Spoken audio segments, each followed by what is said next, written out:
Well, a lot of us are trying to remodel the homes that are historic and trying to bring them back to their what they were previously. Mm-hmm. So I think that's good. But I think a nice mix is we have a modern home next to us, and I think a lot of people like that, and that's kind of cool. Mm-hmm. And it's all same concrete on the inside and a very groovy house. Mm-hmm. The same owner owns the house next door, and that's an older home that was completely remodeled. So it's kind of a nice mix. I think that's kind of fun. Mm-hmm. A lot of folks just like the old homes to be restored and want a classic neighborhood, but I think it kind of goes with Austin. It's a very kind of eclectic sort of neighborhood. Mm-hmm. Tremendous amount of increase in East Austin. A lot of folks, I call them the pioneers, came over here in terms of the folks who were looking to the younger, upperly mobile folks who have started buying these houses. A lot of them started out about 7, 8 years ago buying houses here, but it's really been an influx in the last 3 to 4 years. Tremendous amount, a big spike, and it just depends on which part of East Austin. It kind of started off down just Cesar Chavez area and south of Cesar Chavez, and then it kind of started the wave came up a little bit here, and then when we started going up MLK, it was even more. So yeah, big spike in the last 3 to 4 years. Well, I think what happens is people get priced out of certain areas. We notice it all along the city. People got priced out of Hyde Park, and they would come over to East Austin and then down to Southwest Austin in the 78704 zip code, which is really a popular area. But that was an astronomical amount of growth in the last 2.5 years. So their prices have gone up. Well, people started coming over here a little bit more, and they're getting priced out of this neighborhood. So we're noticing it going further north and further east. Certainly. Okay. So yeah, Um, and a lot of folks are, as you may, I don't know how familiar you are with the protesting, but a lot of folks like to protest their taxes, and we've noticed a big spike in that, especially the last 12 months with the economy the way it is. I think what happens is people see this national perception of the economy not being where it should be, but we don't feel that in Austin.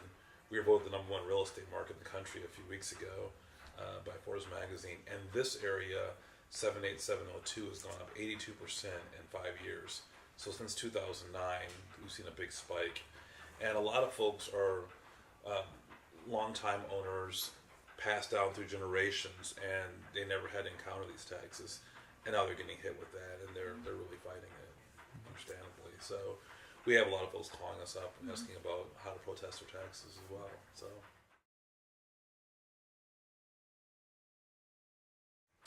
My advice is every house is different.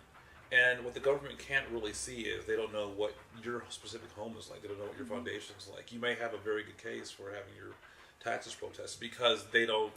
There's no way for them to actually see your property. So I would advise either doing some research if you think you have a case, and comparing them to your neighbors' houses and saying, hey, this is what I think I am getting overcharged for. And then also there's of course businesses that'll do that, and they'll charge you a percentage of what they save you, which is also an avenue I suggest to people as well.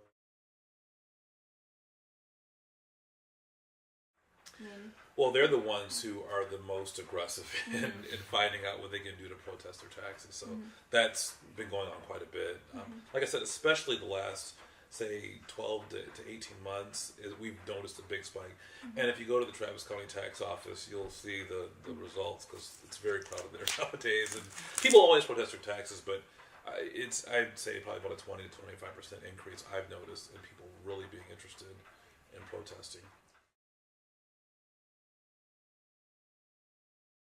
Well, folks are really relocating a lot out of East Austin because of the property taxes and the values, and they're going in terms of a shift. We've noticed by following zip code patterns that they're going to the Pflugerville area and the Round Rock area is kind of where they're moving out of and going Mhm. to. So, yeah, big shift. Okay. So, just as I explained earlier, people shift from Hyde Park and Terrytown to East Austin or to downtown East Austin because they can get a better deal over here, a perceived deal.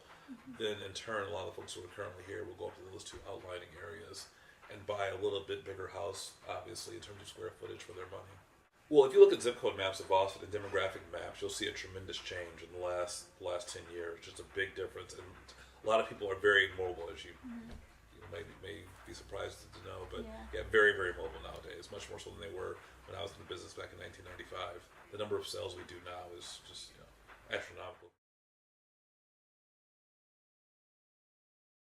neighborhoods, obviously, I'm not sure how long you've all been here, but it's much different than what it was.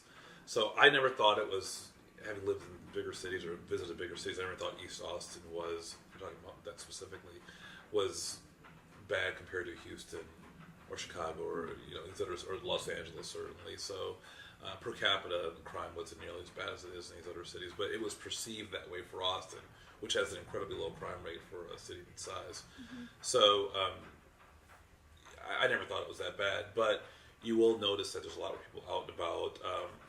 Different changes are a difference in the kind of restaurant you see, as opposed to a lot of Mexican food restaurants, a lot of soul food restaurants. You see coffee shops now that just didn't exist years ago. The development on 11th Street, those are all new. Every place on there is new. Wells Fargo was kind of got it started when they moved over here. I believe back in 2005, 2006, they started up. But that whole development, and I've got some friends who've been involved in that. It's all new. A lot of the places on 6th Street are all new. So that's East 6th Street's developed tremendously. Well, the French Legation's right up the street here. That's kind of our neighborhood landmark that we tell everybody where we live near. They do a lot of shows. There's weddings at the French Legation, and there's also a lot of events now on weekends. And then UT influence, obviously, Dishwalk Field's been remodeled. All the restaurants on MLK are pretty much supported a lot by UT and state workers. Excuse me. And then the difference is that I'm noticing at least is a lot more folks are buying houses that go to UT, or I should say their kids go to UT, and a lot of folks from out of town, Dallas and Houston area, will buy homes for their kids in East Austin.